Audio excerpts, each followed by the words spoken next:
അപ്പസ്തോല പ്രവർത്തനങ്ങൾ 19, 13, 16. സ്കേവായുടെ പുത്രന്മാർക്കുണ്ടായ ഒരു ദുരനുഭവമാണ് ഇവിടെ വിവരിക്കുന്നത്. എഫേസോസിലായിരിക്കവേ വിശുദ്ധ പൗലോസ് യേശുവിൻ്റെ നാമത്തിൽ പിശാചുകളെ ഒഴിപ്പിക്കുകയായിരുന്നു.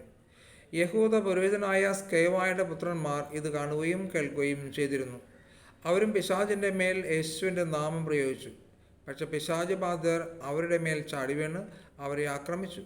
അവർ മുറിവേറ്റ് നഗ്നരായി ഓടിപ്പോയി. പിശാചിനെ ഒഴിപ്പിക്കാൻ ഈശോ അധികാരം നൽകിയിട്ടുണ്ട്. ഈ ദൗത്യം നിർവഹിക്കണമെങ്കിൽ യേശുക്രിസ്തു ഏക കർത്താവും രക്ഷകനുമാണെന്ന് വിശ്വസിച്ച് ഏറ്റുപറയണം. മാത്രമല്ല വിശുദ്ധിയുടെ പിൻബലവും ഉണ്ടാകണം.